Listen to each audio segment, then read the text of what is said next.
खान साहब की तरफ से पूरी कौम का शुक्रिया अदा करती हूँ। जितनी दफ़ा भी हम खान साहब से मिलते हैं, खान साहब की ज़ुबान के ऊपर पहला जो नाम होता है वो अवाम पाकिस्तान की, इस मुल्क के अवाम के मसाइल, पाकिस्तान के कारकुनान, जो पाकिस्तान तहरीक इंसाफ के जो कारकुनान हैं उनकी कुर्बानियाँ। और वो हमेशा हमें ये तलकीन करते हैं कि जो हमारे वर्कर्स हैं, शोदा की फ़ैमिली हैं, जो ज़ख्मी हैं, उनको मेरा ये पैगाम दें कि हिम्मत से काम लें।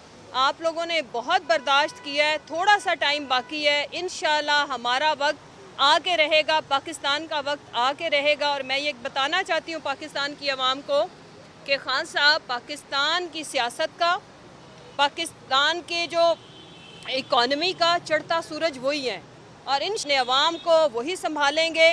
और पाकिस्तान की सियासत, पाकिस्तान की मईशत कभी भी खान साहब के बग़ैर मुकम्मल नहीं है, ये हम सबको पता है। लेकिन जिनको पता होना चाहिए, हमें एक इज्तिमाई दुआ भी करनी चाहिए कि वो इस मुल्क का ऑलरेडी बहुत ज़्यादा नुकसान कर चुके हैं जाने अनजाने में। और जिन बेवकूफ़ों को, नलायकों के टोले को ये मुल्क 25 करोड़ आवाम की ज़िंदगियाँ जिनके हवाले की गई हैं, वो अपनी खुद पसंदी का शिकार हैं। वो सिर्फ़ और सिर्फ जो उन्होंने अपना एक दिमाग के अंदर एक अपना तसव्वुराती एक दुनिया बनाई हुई है, उससे बाहर नहीं निकलते। गरीब मुल्क की आवाम और उनकी जो इस मुल्क के 12 करोड़ के सूबे की जो सीएम है, वो इंडियन डिज़ाइनर के वो 45 16 लाख के 8 लाख के जोड़े पहन के इतनी खुद नुमाई करती हैं। और फिर वो चाहती हैं कि मैं आवाम से रिलेट करूं और मैं उंगली का इशारा करूं तो लोग चुप कर जाएं, मैं यूं करूं तो बैठ जाएं, यूं करूं तो उठ जाएं। मैं ये कहती हूं कि पाकिस्तान की आवाम अब मैच्योर हो चुकी है। थोड़ा सा अक्ल से काम लें और इस मुल्क के हकीकी मसाइल को समझें। हमें पता है कि आपके पास लूटी हुई बेशुमार दौलत है, हमें पता है कि आपने माशाल्लाह से ओवर टाइम लगा के इस मुल्क को लूटा है, बमा अहलो अयाल लूटा है। लेकिन और जब आपका करप्शन से पेट नहीं भरा तो आपने इस मुल्क के अवाम के मैंडेट के ऊपर जो शब खून मारा, उसकी तारीख में कोई मिसाल नहीं मिलती।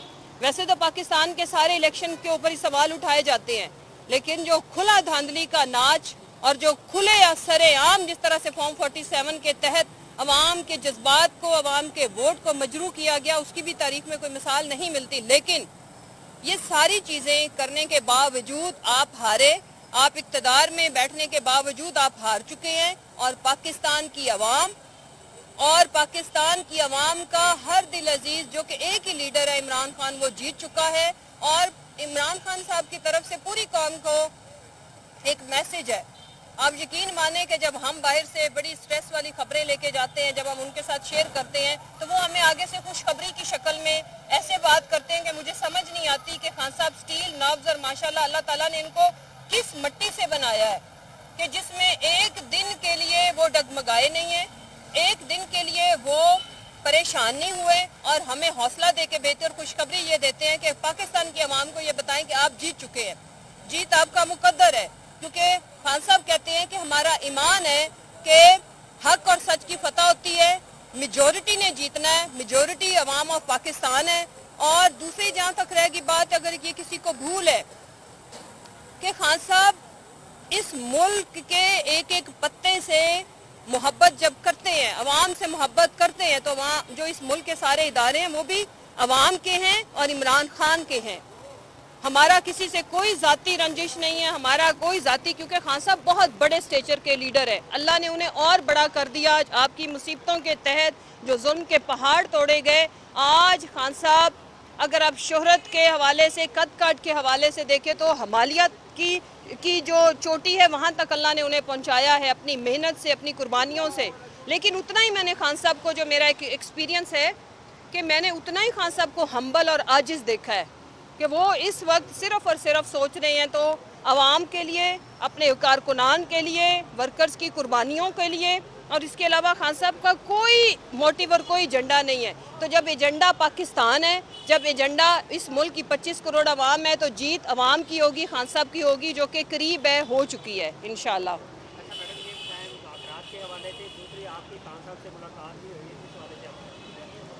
देखिए जी, मुज़ाकरात के हवाले से बहुत ही एक प्रोपेगंडे की शक्ल में हमें हमेशा खान साहब को ब्लेम किया जाता था कि वो सियासी लोगों के साथ नहीं बैठते। और खान साहब का हमेशा ये स्टांस था कि सियासी लोग अगर फैसला साज हों तो मुझे कोई बैठने में आर नहीं है।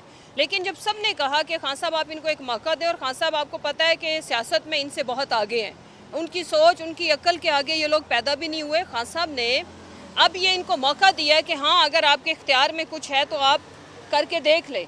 ये बड़ी खुशाइंद बात थी। और मेरा ये मानना है, मेरी अपनी पर्सनल ओपिनियन भी यही है कि तमाम दुनिया के जो डिस्प्यूट्स हैं उनका हल होता ही मुज़ाकरात के तहत है। जंगें भी हो जाएं तो end of the day you have to sit on the table. तो ये बड़ी खुशाइंद बात है। अल्लाह करे, मेरी तो ये दुआ है कि ये मुज़ाकरात किसी मंतकी अंजाम पे पहुँचे और इसमें जो जीत होनी चाहिए, किसी की हार नहीं होनी चाहिए, पाकिस्तान की आवाम की और पाकिस्तान की जीत होनी चाहिए, जिसमें हकीकी मायनों वाली सालमियत इकॉनमी के अंदर और एक जो अवाम के अंदर एक तज़ब्ज़ुब है और जो एक लोगों के अंदर कोई गुज़िश्ता 3 सालों से जिस टॉर्चर से लोग गुजर रहे हैं उसका एंड तभी पॉसिबल है जब हम किसी नतीजे पे पहुँचे। और नतीजा क्या है?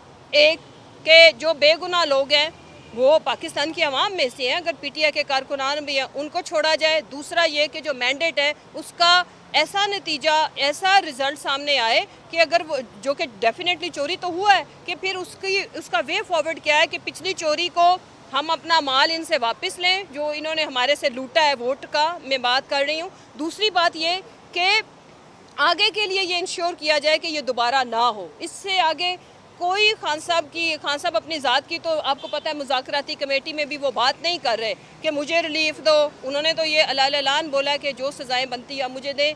इस मुल्क की कोर्ट्स मौजूद है, मैं वहाँ जाके अपने केस को फ़ाइट करूँगा, कंटेस्ट करूँगा और फिर जो भी उसका नतीजा है मैं उसको एक्सेप्ट करूँगा।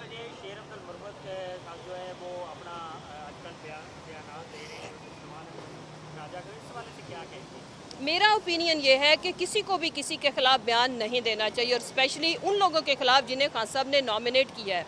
और मुश्किल के वक्त में अगर कोई पर्सनल इश्यूज़ हों भी, जेनुइनली किसी से कोई हो गई हो, तो हमारा ये बनता नहीं कि मीडिया पे आके हकीकी अवाम के मसाइल, कारकुनान की कुर्बानियों को दरगुजर करके तो हम अपनी मैं की लड़ाई में पड़े। मैं इन चीज़ों के पर्सनली ख़िलाफ़ हूँ। लेकिन अब एक खुशाइंद बात यह है कि शेर अफजल मरवत साहब ने भी 2 वीक के लिए अगर उन्होंने मीडिया से छुट्टी ली है तो ये अच्छी बात है। इसको मैं इनकरेजिंग समझती हूँ कि ऐसे ही होना चाहिए।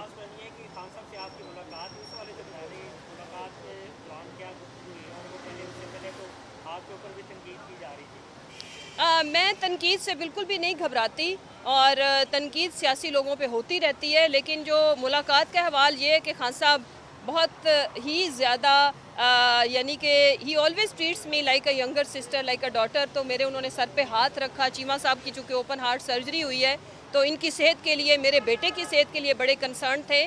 और बाकी चूँकि हमारी मुल्की सियासत पे उस वक्त चूँकि 26 का सानिया हो चुका था तो इसके ऊपर ज़्यादा बातचीत हुई, but he was always welcoming, बहुत अच्छे से मिले। और फिर जो सबसे ज़्यादा जो अच्छी चीज़ ये है कि उन्हें अपनी फ़िक्र नहीं होती, हमें वो हौसला देते हैं, कारकुनान के लिए, अवाम के लिए बड़े पॉजिटिव मैसेज देते हैं। और जो एनर्जी का लेवल है वो अमेजिंग है। खान साहब ज़्यादा फिट हैं, ज़्यादा पोलिटिकली अगर मैं अपना ऑब्जर्वेशन दूँ, पोलिटिकली ज़्यादा स्मार्ट हैं और अग्रेसिव इन अ वे कि जज्बे के तहत से तो हैं लेकिन उनमें थोड़ी आजी ज़्यादा आई है। यानी कि अगर वो जैसे होता है ना कि मेरे साथ खुद के साथ इतनी ज़्यादती हुई हो, इतने जुल्म के पहाड़ टूटे गए हैं तो वो अपनी बात ही नहीं करते। वो बदला उन्होंने क्या लेना या उन चीज़ों को याद क्या रखना, वो अपनी कोई बात नहीं करते। हम पूछते हैं तो फिर वो बताते हैं।